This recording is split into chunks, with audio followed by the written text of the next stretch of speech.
mais on s'autorise à penser dans les milieux autorisés. Alors ça, c'est encore un autre truc. Les milieux autorisés, vous y êtes pas, vous, hein.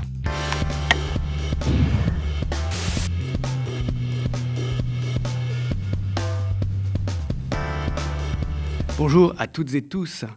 Il y a un peu plus de 20 ans, le 21 avril 2002, stupeur, après 5 années de gouvernement socialiste, le Front National arrivait au second tour de l'élection présidentielle en la personne de Jean-Marie Le Pen. Souvenez-vous peut-être, si vous êtes assez vieux pour cela, de l'émoi que cela avait provoqué, des manifestations monstres même qui, entre les deux tours, s'étaient réunies pour protester contre cette situation. Aujourd'hui, donc, un peu plus de 20 ans après, le Rassemblement national, principal parti d'extrême droite, est dans une large mesure au pouvoir. Grâce à la dissolution d'Emmanuel Macron en juin dernier, il a quasiment 150 députés à l'Assemblée nationale, quasiment 25% des députés, et c'est seulement grâce à son soutien extérieur que le gouvernement Barnier peut gouverner. Alors bien sûr, les interrogations se multiplient sur les causes de cette situation. Il y a une floraison d'ouvrages qui paraissent, avec évidemment aussi la perspective des prochaines élections, la perspective éventuellement de voir un gouvernement cette fois-ci intégralement extrême droite.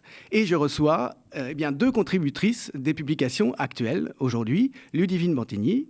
Bonjour. Bonjour Merci, Ludivine, Julien. Historienne, qui vient de faire paraître un petit livre qui s'appelle « Battre l'extrême droite ». Et puis Marlène Banquet. Bonjour Julien. Merci beaucoup d'être ici, sociologue, qui a contribué à un volume collectif publié par l'Institut La Boétie. Ce volume s'appelle « Extrême droite, la résistible ascension ». Avec Marlène Banquet, vous avez publié un texte à propos de la droitisation de la finance et des nouveaux soutiens financiers de l'extrême droite. Mais avant d'en venir justement à ces spécificités que vous évoquez, peut-être qu'on peut avoir une approche plus générale qu'est la tienne, Ludivine, dans ce petit texte qui s'appelle donc « Battre l'extrême droite » avec un projet alternatif face à la situation actuelle. Est-ce que tu peux revenir sur la manière dont tu prends les choses et dont tu vois cette situation plus que jamais alarmante ? Oui, c'est extrêmement inquiétant. Enfin, c'est terrible en termes de danger, de menaces sur les libertés publiques et sur en fait nos vies, nos existences et tout ce à quoi on tient. Donc, c'est vrai que l'idée, c'était de faire un peu un livre coup de poing à la manière de ce que proposent les éditions du Croquant avec cette nouvelle collection. Donc, Carton rouge, un petit livre un peu percutant, j'espère, mais qui non seulement essaye d'analyser, de documenter les raisons pour lesquelles, avec une machine médiatique, une véritable machine de guerre. Il faut qu'on y revienne, qu'on souligne bien cet aspect, évidemment. Il y a eu cette banalisation, cette normalisation, cette respectabilisation. Il y aurait plein de mots de ce type qu'il faudrait mettre en avant. Et je soulignerais aussi la dépolitisation du RN. C'est-à-dire que ce qu'on voit aussi beaucoup dans les médias, c'est une pipolisation. Bon, ça, c'est quelque chose de général. C'est un phénomène systémique, structurel, où on perd toute substance, toute intensité, toute densité politique au profit du superficiel et du beau gosse vedettarisé qui est Bardella, avec un énorme succès dans une partie de la jeunesse, une partie seulement évidemment, parce qu'on sait qu'il y a une grande partie aussi de cette génération qui est en lutte déterminée pour la justice, pour l'émancipation, pour une vie bonne et juste, et donc frontalement contre l'extrême droite. Mais il y a une responsabilité médiatique absolument écrasante dans ce rouleau compresseur qui cherche à nous imposer une extrême droite extrêmement brutale et qui travaille vraiment à une régression sociale généralisée, en plus d'être raciste structurellement, et ça, je pense qu'il faut le souligner. Donc, le but de ce petit livre, c'était à la fois de combattre ces idées un peu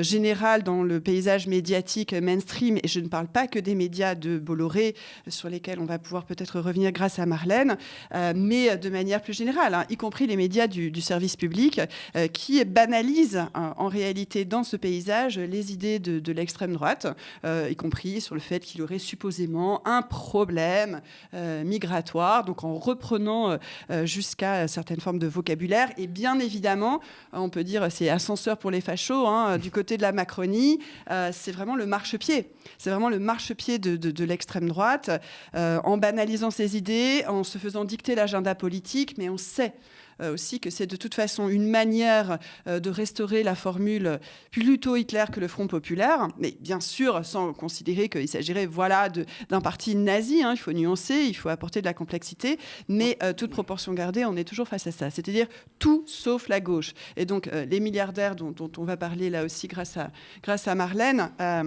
ont bien dévoilé le fait que leur projet, c'était de mettre l'extrême droite au pouvoir et en tout cas d'éviter à toute force un projet de justice sociale, un projet qui remette en cause structurellement les inégalités. Donc il y a cet aspect d'un côté, vraiment revenir sur le danger que représente le RN, mais pour toutes et pour tous, y compris en montrant très précisément, en le documentant, que c'est une politique brutale de régression sociale et qu'il y a une escroquerie fondamentale, non seulement de la part du RN, mais des médias qui lui servent eux aussi de marchepied, que de faire croire qu'il s'agirait d'un programme populaire. Ils se font passer pour défendant les intérêts populaires. Voilà. Alors qu'on peut faire la démonstration, y compris par leur vote, au quotidien, j'allais dire, que ce sont régression sur régression, y compris, par exemple, si on reprend, et on en a beaucoup parlé grâce à vous, aux médias, notamment le soulèvement populaire des Gilets jaunes, dans lequel le RN a cherché à s'infiltrer. Si on reprend le projet des Gilets jaunes, notamment sur la question de la justice fiscale, de la justice sociale, la question des services publics, tout ça est véritablement démantelé dans le programme et les votes du RN, parce que le RN est bel et bien un projet du capital et défend la loi du capital. On le voit sur la question des produits de première nécessité dont il refuse le blocage. Il vote contre. Il vote contre le rétablissement de l'ISF. Il vote contre l'alignement des salaires sur les prix pour lutter contre les effets absolument mortifères de l'inflation. Il vote contre la taxation des superprofits. Il vote contre l'augmentation des impôts pour les milliardaires. Enfin, voilà, tout est à l'avenant, vraiment. Il y a une grande continuité de ce point de vue-là de l'extrême droite française actuelle, eu égard à la tradition du fascisme, puisque historiquement, les mouvements fascistes se sont toujours dit à la fois partisans du peuple et en même temps ont toujours pactisé, c'est le moins qu'on puisse dire, avec le patronat. Ils sont d'ailleurs en général arrivés au pouvoir grâce au patronat. Alors, il y a d'un côté effectivement ce que tu pointais, à savoir la responsabilité des médias qui est absolument écrasante, absolument étonnant de voir aujourd'hui à quel point le sens commun dans les médias, ce à quoi les journalistes rappellent finalement avec autorité comme si c'était l'évidence, finalement correspond à la grammaire politique du Rassemblement national. C'est-à-dire, en fait, en gros, il y a trop d'étrangers. C'est le grand problème. Il y a trop d'étrangers, avec aussi maintenant le nouveau cheval de bataille, ce retournement absolument spectaculaire qui est l'accusation d'antisémitisme.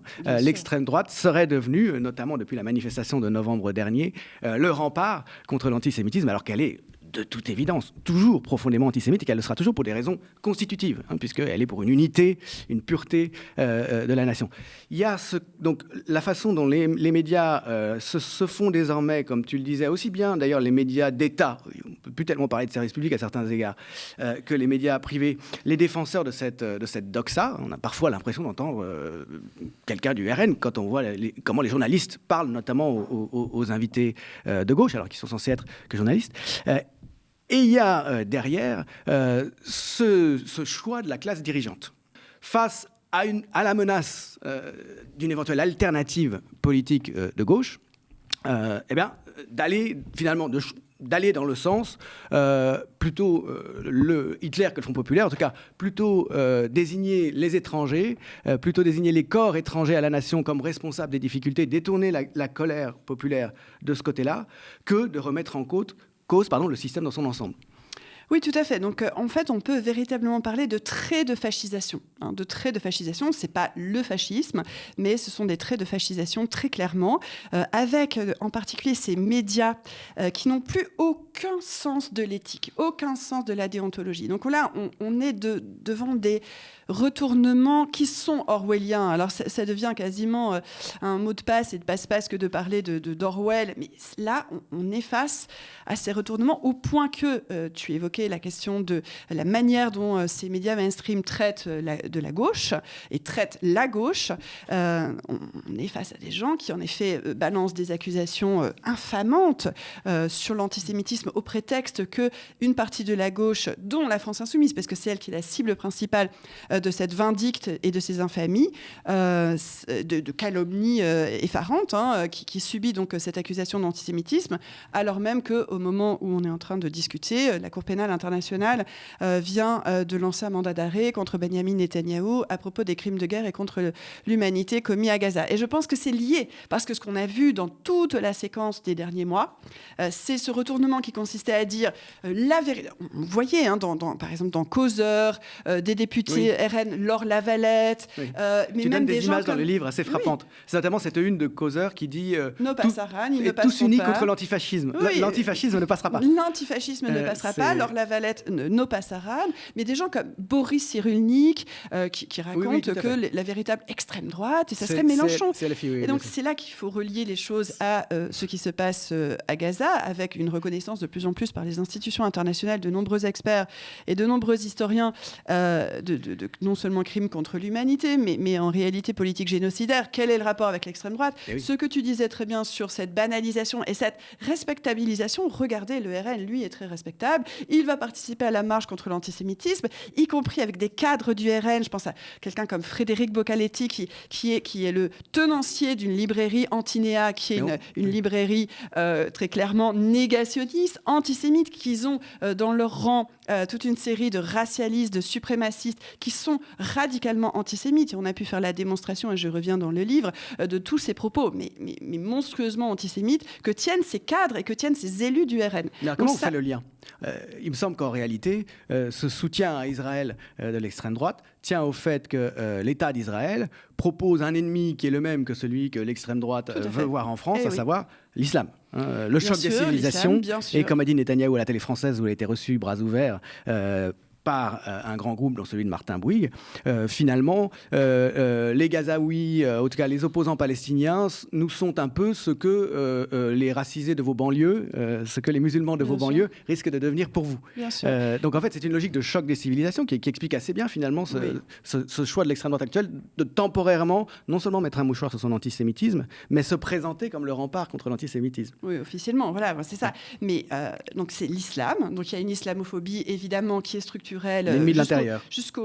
Pardon ? L'ennemi de l'intérieur. Oui, l'ennemi de l'intérieur. Donc, on le sait très bien, jusque structurellement dans la police, mais ça devient une islamophobie d'État. Mais en fait, on peut parler aussi de racisme d'État. Ça, c'est très clair. Et donc, un racisme qui contamine, bien évidemment, toutes les structures institutionnelles. Et tu parlais à juste titre de médias d'État. Bon, je cite un certain nombre de journalistes. Par exemple, celle qui me vient à l'esprit, c'est Alix Bouillaguet sur France Info Télé. Est-ce que tu citais les étrangers ? Bien sûr que c'est l'idée que, évidemment, c'est une politique raciste à l'égard des étrangers et extrêmement dangereuse, comme on l'a vu avec la loi dite Asile et Immigration, qui est particulièrement perverse. Mais, par exemple, cette Alix Bouillaguet, elle répond à l'un des cadres du RN à propos des Français issus de l'immigration. Elle lui répond ah oui, mais ils sont français, il faut faire avec. Donc ce genre de formule parfaitement raciste et qui intègre complètement et banalise justement l'idée de discrimination structurelle. Et ce qui est certain, c'est qu'en effet, toute politique qui soit vraiment émancipatrice est condamnée radicalement, d'où ce filon qui était le seul quasiment qui était utilisé par la plupart des représentants d'un certain système médiatique et politique. Le seul filon de toute la campagne électorale et de toute la séquence récente, c'est ce filon de l'accusation d'antisémitisme. Donc ça, c'est particulièrement la seule ressource, virulent. Et ce que je voulais dire, c'est que c'est pas seulement de l'islamophobie, mais en effet, voilà, c'est une dimension médiatique qui est considérable et une dimension de racisme considérable. Mais alors, cette fascisation, pour dire le mot, rampante des médias, plus ou moins nette, selon les médias concernés, elle se comprend en relation avec le choix d'une partie des grands intérêts financiers de l'option néofasciste, en tout cas d'extrême droite, pour les perspectives gouvernementales futures. Oui, alors moi je voulais pas parler de fascisation des médias, mais plutôt d'une fascisation du projet du RN, voilà, et une extrême droitisation généralisée, une extrême quand on regarde droitisation. Pascal Praud, quand on regarde bien sûr. les grosses têtes, on a clairement une fascisation des médias. Absolument, et mais c'est pas voilà. le seul, donc ça progresse. Voilà. Bien évidemment. Et donc on va sans doute reparler encore une fois de cet empire bolloréen, mais on pourrait aussi parler de Pierre-Édouard Stérin, tout à fait. ce milliardaire qui investit un peu plus de 100 millions d'euros pour les prochaines élections municipales en essayant de contaminer justement énormément de domaines, qu'il s'agisse de la justice, qu'il s'agisse de l'enseignement, pour faire gagner le RN et la droite dure, en fait, qui est une droite extrême droitisée elle-même. Hein. Et donc c'est aussi la raison pour laquelle moi je ne suis plus du tout convaincue par la formule d'extrême centre qu'on a beaucoup utilisée pour désigner la Macronie, hein, extrême centre, comme s'il restait un centre. Comme si cette amènent l'extrême droite au pouvoir. C'est eux qui se croient les plus malins et qui amènent l'extrême droite au pouvoir. Historiquement, ça s'est déjà fait comme ça. Oui. Et par je le ne passé. sais pas s'ils se croient les plus malins en tentant de contrer, supposément, enfin de dire qu'ils sont le meilleur rempart à l'extrême droite. Non, ils sont d'ores et déjà une forme d'extrême droitisation du champ politique. Et ça ne les dérange absolument pas de porter l'extrême droite au pouvoir. C'est pas comme si ils cherchaient à l'éviter ou ils cherchaient à considérer que, bon, éventuellement, elle sera au pouvoir et puis qu'ensuite, ils reviendront d'autant plus fort en ayant fait la démonstration que l'extrême droite ne tient pas ses promesses. Parce qu'en fait, on le voit bien en Hongrie, avec le gouvernement, alors là, clairement fasciste, de Orban, qui élimine systématiquement ses opposants, qui détruit méthodiquement toutes les formes de presse indépendante, qui détruit les forces syndicales. Mais ça, on a l'équivalent. Tu rappelais cette idée que l'association entre le fascisme et le capital est historique et on voit en effet la démonstration.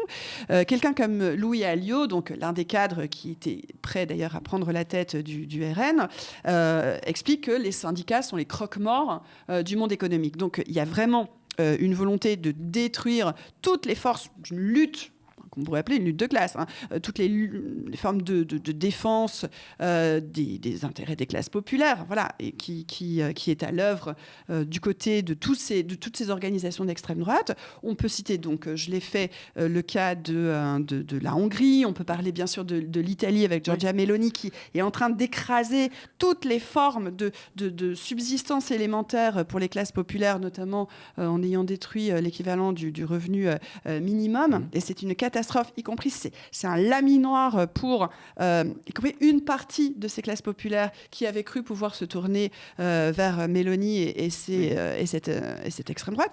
Mais on pourrait citer aussi un cas moins connu qui est censé être le pays le plus heureux de la planète, à savoir la Finlande, avec une coalition de droite dure et d'extrême droite, et ce parti dit des vrais Finlandais, donc on voit très clairement à quel point la dimension suprémaciste et identitaire est présente. Et là aussi, c'est laminer toutes les conquêtes sociales, c'est laminer les organisations de défense de la démocratie. Il y a eu une grève très imposante, la plus imposante de l'histoire du pays en février de l'année dernière en Finlande, pour lutter contre ces mesures destructrices du point de vue antisocial de ce gouvernement. Et il y a eu immédiatement une répression antisyndicale, une répression contre les fonctionnaires, une répression contre les salariés qui s'étaient mobilisés contre ce gouvernement.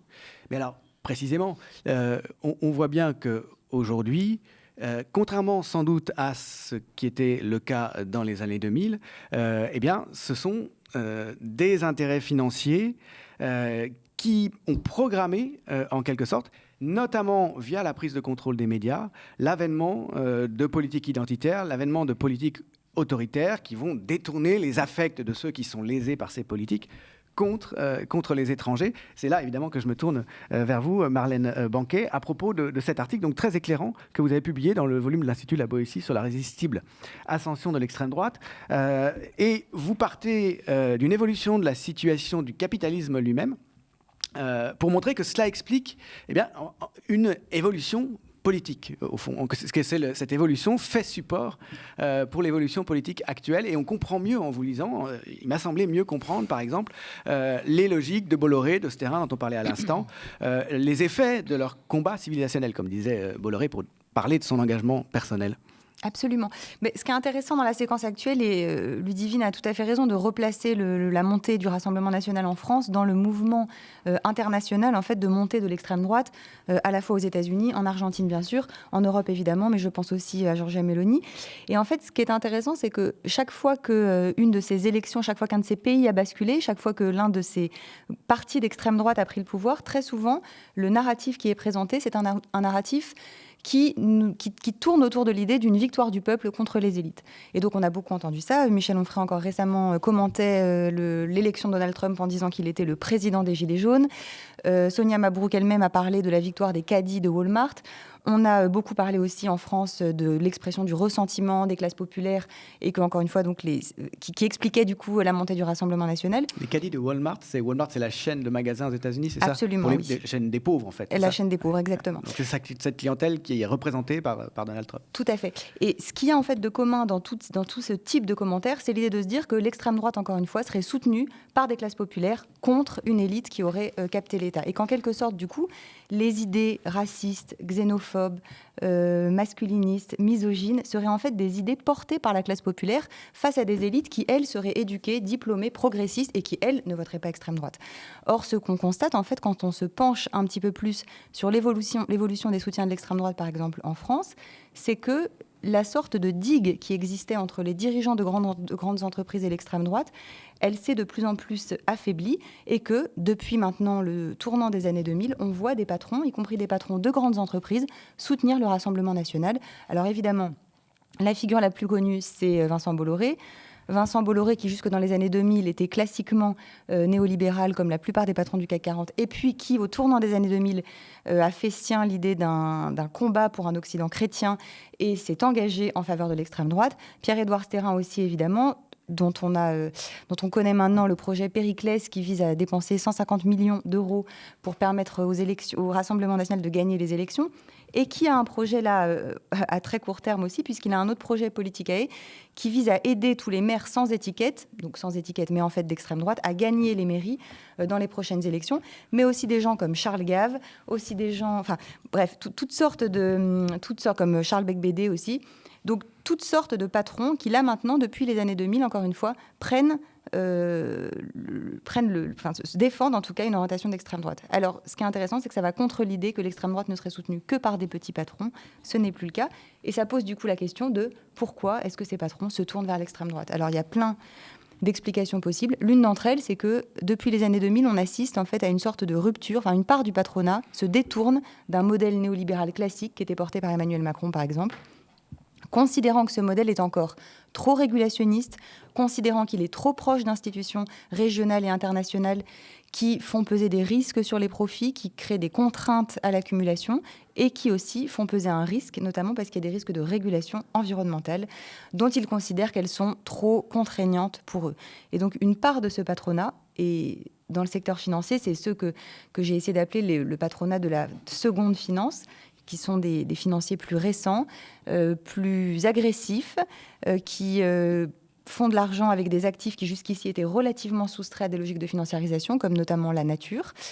Cette partie-là du patronat se tourne aujourd'hui vers une orientation d'extrême droite.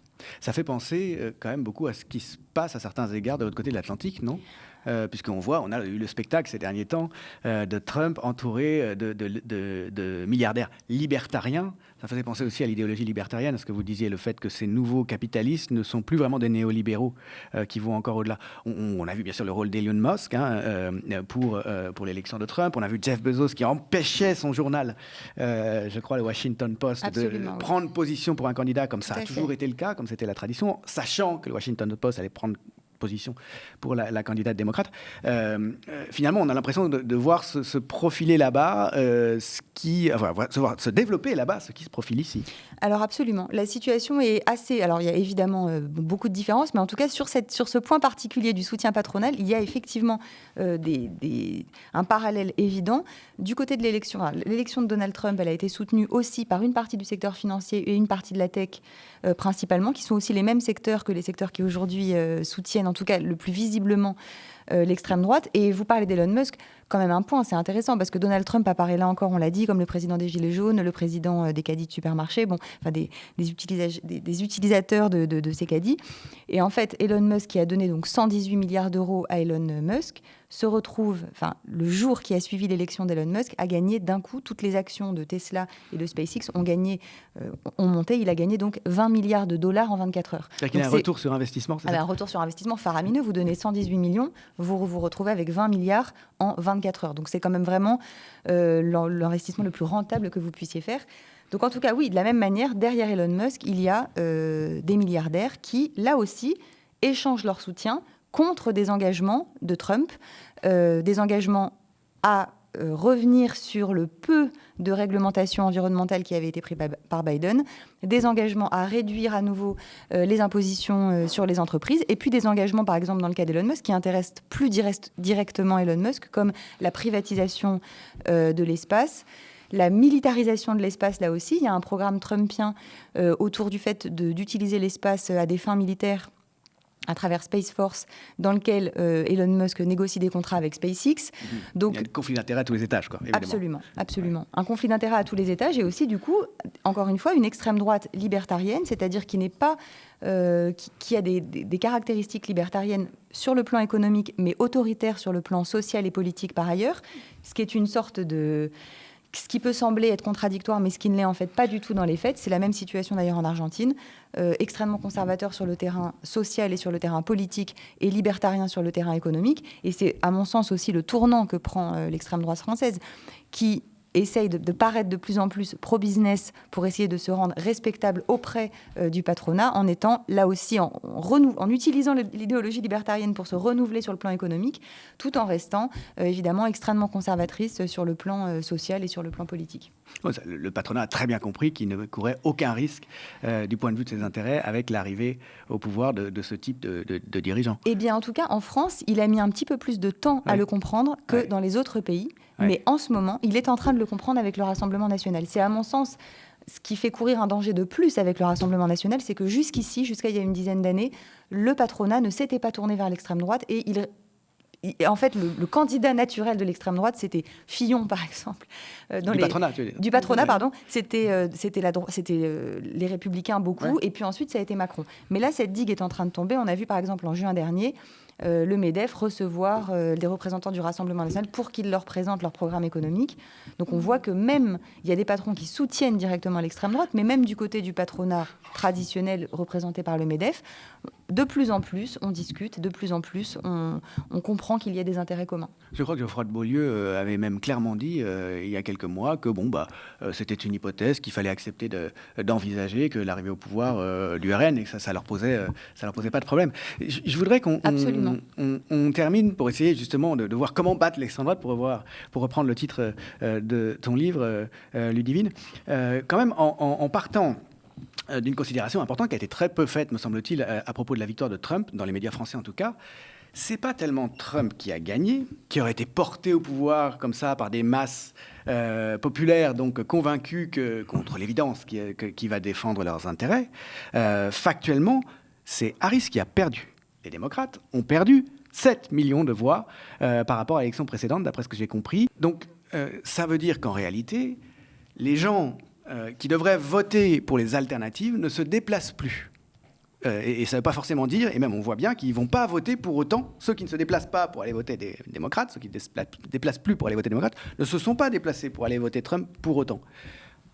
La conclusion de tout ça, c'est qu'évidemment, la vraie responsabilité, c'est celle de la gauche. C'est celle de la gauche autoproclamée de gouvernement, qui ne propose pas de projet et de candidature, qui donne envie à ceux dont les intérêts correspondraient à un projet de gauche de se déplacer, me semble-t-il. Oui, mais est-ce que Kamala Harris représentait véritablement une alternative? Certainement pas, mais justement. Et donc, c'est vrai que c'est une leçon... Mais en France, est-ce que la gauche a présenté... Il faut se rappeler que François Hollande a été au pouvoir avec tous les pouvoirs pendant 5 ans. C'était une politique évidemment de droite, donc il faut qu'on puisse revérifier notre vocabulaire pour caractériser comme de droite ce qui est de droite. Donc c'est la raison pour laquelle c'est vrai que l'alliance qui s'est dessinée autour du projet du nouveau Front populaire, avec des limites bien évidemment, mais en fait c'est une politique bien plus radicale. Et c'est ça en fait qu'on peut constater aux États-Unis et ailleurs. Et donc c'est d'autant plus important, la responsabilité est énorme du côté de la gauche, et donc il faut arrêter de chercher des contournements comme le font certains en critiquant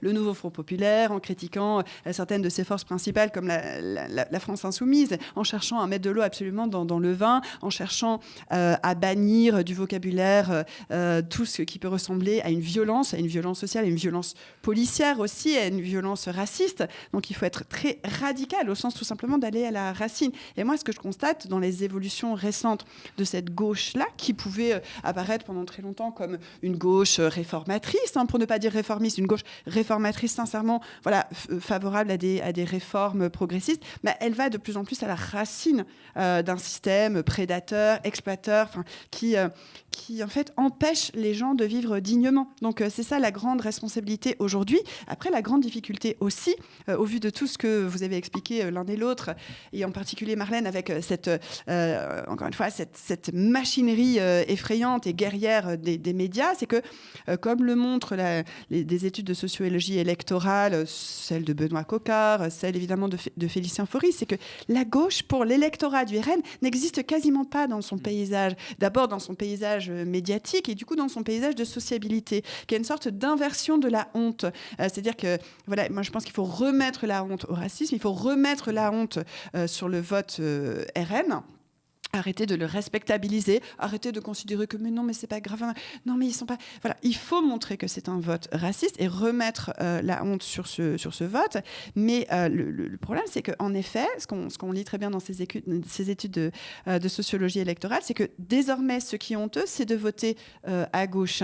C'est-à-dire que c'est voter cassos. Voter, supposément, on est soit un cassos, un cas social, soit on est favorable aux supposés cas sociaux. Donc c'est vrai qu'il faut redémontrer tout le temps que le RN, lui, est favorable aux plus riches, aux détenteurs du capital, aux détenteurs des richesses, vraiment. Et donc, en faire la démonstration, c'est aussi promouvoir un programme de justice sociale, fiscale et de justice environnementale aussi, et tout simplement d'émancipation pour tous et toutes. Marlène, ok. Le mot de la fin. Non, je suis tout à fait d'accord avec ce que vient de dire Ludivine, mais je pense qu'il y a quand même aussi une difficulté à laquelle on se heurte pour lutter contre l'extrême droite, qui est leur mainmise de plus en plus grande sur un certain nombre de médias. Et donc, il y a quand même un enjeu, là, en termes d'hégémonie culturelle, pour reprendre le terme de Gramsci, de créer des médias alternatifs. C'est pour ça que c'est bien qu'on soit là aujourd'hui. Mais aussi, du coup, de se dire que en fait, tout le travail que réalise l'extrême droite de cadrage de l'opinion publique, c'est un travail qui rend très difficile le fait de faire entendre à cet électorat un discours alternatif. Et pour reprendre ce que tu disais, Ludivine, sur la honte, je pense que bien sûr, il y a un enjeu à ce que la honte retourne change de camp, absolument. Mais attention à ne pas avoir un discours seulement sur le terrain moral, parce que le cadrage de l'opinion publique, c'est le fait de dire ce qui est désirable, mais c'est aussi le fait de dire ce qui est possible. Et donc, je pense que ce qui est important, c'est de dire qu'un projet de gauche, certes, c'est un projet qui est plus moral, c'est un projet qui est plus humain, qui est plus juste, mais c'est aussi un projet qui est plus crédible, c'est aussi un projet qui est possible.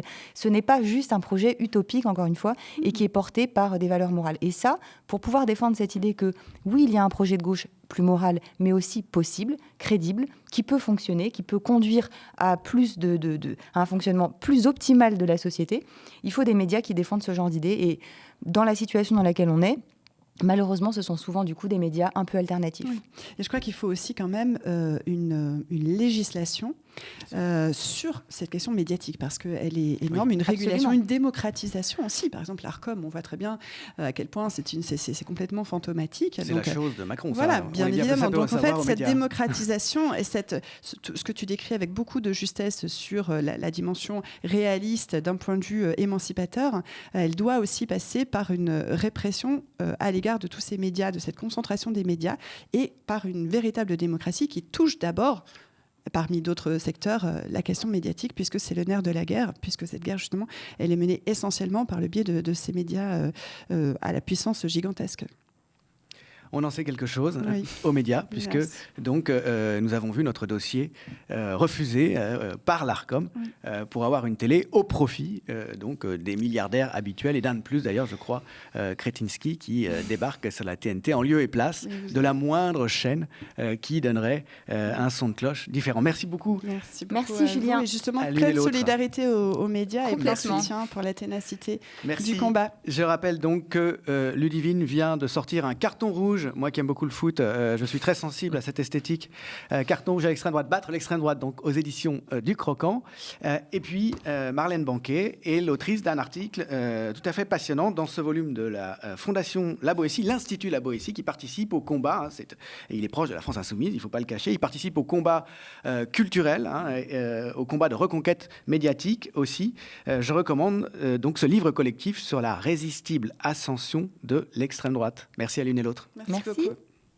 Et merci à vous d'avoir suivi cette édition dont s'autorise à penser. Vous êtes déjà plus de 65 300 à avoir signé notre pétition pour une répartition plus équitable et démocratique des fréquences TNT. On en parlait à l'instant. Continuez à signer cette pétition, s'il vous plaît. Partagez-la. Rendez-vous sur tnt.lemediatv.fr. Le média élargit sa diffusion et débarque sur la plateforme Molotov. N'oubliez pas que c'est vous qui permettez à une information libre et indépendante des forces politiques et de l'argent d'exister en soutenant notre antenne. Chaque don, chaque abonnement compte. Et je vous remercie, quant à moi, d'avoir suivi cet épisode dont s'autorise à penser. À bientôt sur les antennes du média.